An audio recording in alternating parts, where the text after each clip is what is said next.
Chapter 11. A Trip Down Memory Flame.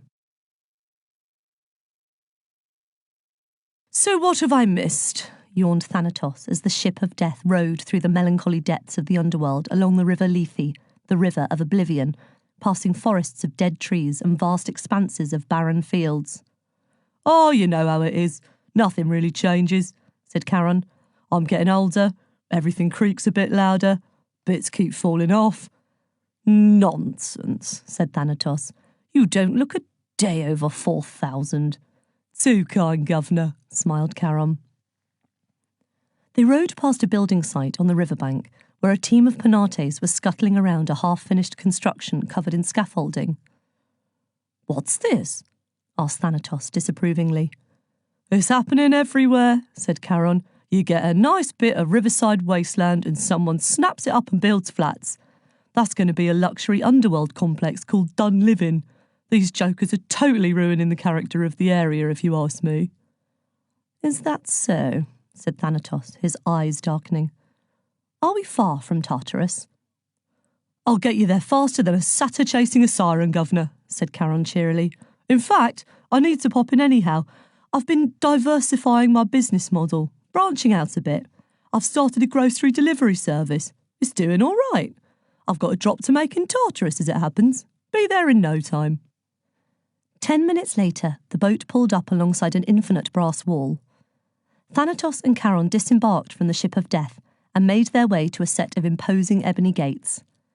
The flaming letters across the top announced that this was the entrance to Tartarus. "Abandon hope, all ye who enter here," proclaimed a large sign. "CCTV is in operation in this realm." Thanatos stood back as Charon slouched towards the security booth in front of the gates, where Cerberus, the three-headed hound, had one set of eyes on the gates, the second on a large sausage roll, and the third on a small TV screen showing two harpies screaming over who stole the other's boyfriend. "All right, mate," said Charon to the security guard. "How's the family?" "Not bad," said Cerberus's middle head. "Wife's just had a new litter." "Oh, congratulations. How many kids you got now, then?" 47 boys and 32 girls, said Cerberus proudly. "Actually, I think it's 46 boys. One of them said his sister had put on a bit of weight, so she ate him." "Kids do the funniest things," chortled Charon. "Got a delivery for one of your inmates. All right if I go through?" "Help yourself," said Cerberus, buzzing the gates open before picking up the sausage roll. "Oh no, one harpy's just pulled the other one's wing. I know it's trash, but I love a good harpy fight." As the ebony gates creaked open, Charon and Thanatos proceeded into the fiery wasteland of Tartarus. They were in a vast, blazing valley where, on all sides, prisoners were performing everlasting punishments, moaning as they pursued their endlessly futile tasks. "So what's the plan now you're out?" asked Charon. "Put your feet up, take it easy, find a new hobby?" "I'm going to reclaim my Chaos Stones, take my revenge on Zeus, enslave the mortals, and rule the world," said Thanatos. "Although golf also sounds charming." "Important to keep busy," said Charon. "Well, blow me, look who it is." Across the valley, a lone, scrawny figure was struggling to push a huge boulder up a sheer hill.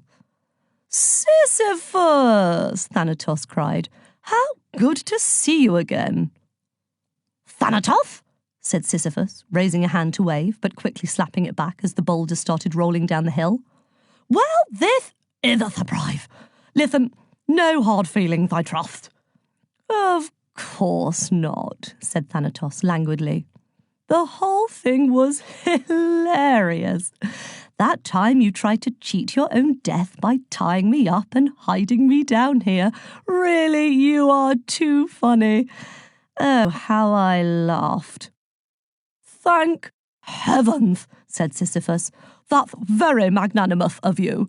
You know how it is. You work yourself up into a silly frenzy, and then you just have to say to yourself, 'Sisyphus, seriously? You are such a silly sausage. Thanatos won't give this a second thought.'"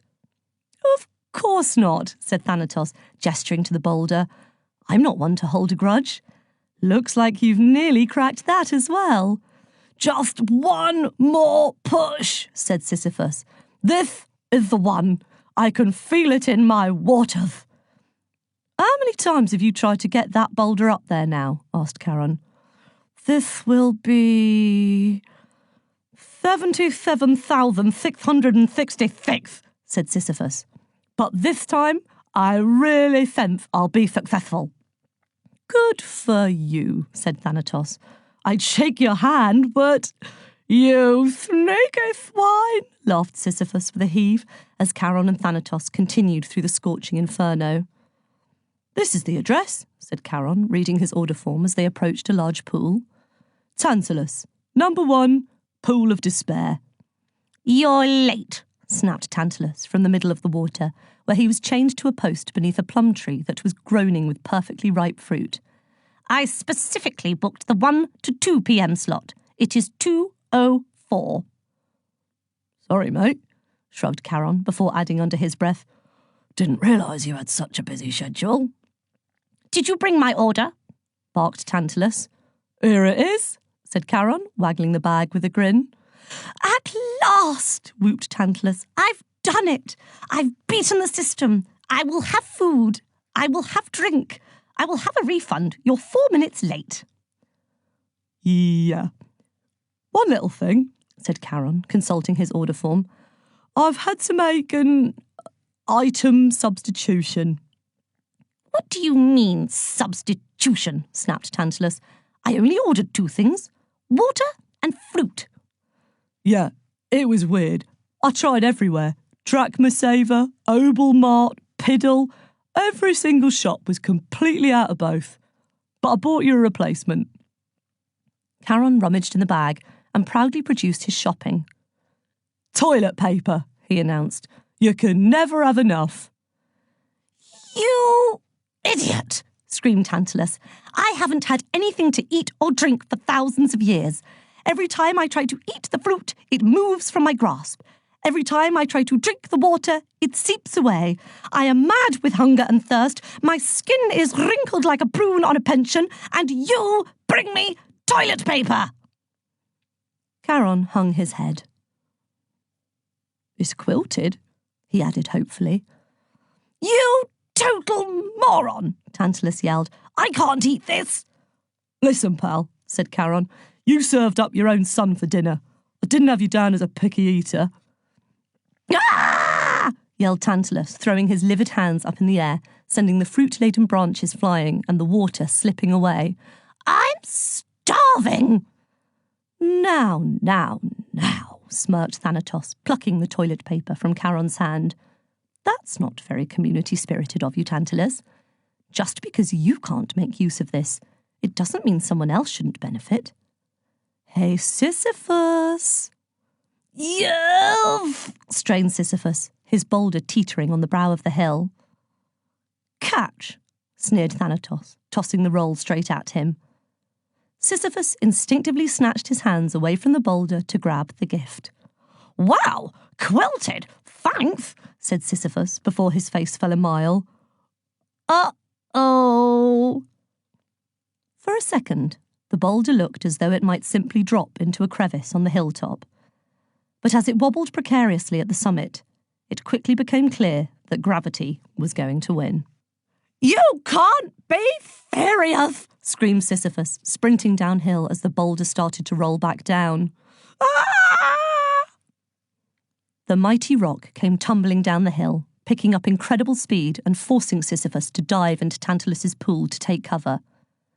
Tantalus howled with laughter as the boulder that had taken months to reach the summit rumbled back down in seconds, rolling up the other side of the valley and taking off like a skateboarder on a ramp. Oh, get stuffed! Yelled Sisyphus, grabbing a huge handful of plums off the tree and cramming them greedily into his mouth. Thanatos's thin lips curled into a satisfied smile. Whoops, he said carelessly, and headed onwards. Wait for me back at the boat, Charon. Charon shrugged. You're the boss, he said, but remind me never to get on your bad side. Thanatos strode on through the flaming valley until he came to the banks of a murky lake. In the middle there was a small island surrounded by a river of fire. On the island stood a circular stone prison from which a cacophony of shouting and argument was echoing around the valley. "Comrades!" shouted Thanatos from the bank. "Can you hear my call?" The din went quiet. "Who is it?" a voice squeaked from within. "If you're one of those door-to-door vacuum cleaner salesmen, we've told you. We're not interested." "It is I, your king. It is Thanatos," the demon cried across the water. There was frantic whispering within the prison. "Don't believe you," said the voice again. "Unless you're delivering pizza, shove off." "Is that you, Mendasium, demon of lies?" There was a brief pause. "No," said the voice unconvincingly. "I believe him," said Pistis, demon of trust. "I heard you were alive," whispered Ossa, demon of rumour. "It's true," said Thanatos, "and when I have reclaimed the Chaos Stones from the traitor, I will use them to free you too. We will fight. And this time, we will win." "No, we won't," moaned Penthos, demon of misery. "Let's do it," said Alalal, demon of battle cries. "I'm hungry," moaned Limon, demon of famine. "What's he talking about?" shouted Geras, demon of old age. "And who's got me teeth?" "But first, I must know this," Thanatos proclaimed. "Who betrayed me? Who put you here? Who escaped imprisonment?" "It was Fuga, demon of escape," said Mendasium. "You liar," Fuga shot back. "I'm still here. Ironically." "Well, you didn't hear it from me," said Ossa. "Who?" barked Thanatos. "It was Hypnos," said Ossa. "My own brother," said Thanatos incredulously. "My twin. Are you sure?" "It was. That psycho sold you out," said Oblivio, demon of forgetfulness. "Now what was the question?" "It was Hypnos, I swear it," declared Alethea, demon of truth. "And that outfit looks terrible on you." "I see," said Thanatos. "Be patient, my subjects. Victory will be ours." "You will come back and get us?" asked Elpis, demon of hope. "It will be done. I will return with the Chaos Stones and free you all," shouted Thanatos. "I swear it on the sticks." "Yeah, right," sighed Chorus, demon of disdain. "Mungalo!" yelled Coelamus, demon of stupidity. "Ow! Who trod on my foot?" yelled Algea, the demon of pain, and the arguing started up again. Thanatos headed back across the barren wilderness of Tartarus to the Lethe, where Charon was waiting in his boat. "Do you think you can find my brother?" Thanatos asked with a dark smile. "Hypnos? Crikey, not seen that crazy kid for millennia. Must be up on Earth. I'll find him, don't you worry." "Thank you," said Thanatos. "It's high time for a family reunion." "Bet he'll be pleased to see you," said the ferryman. "Oh, Charon," Thanatos laughed. "I very much doubt that."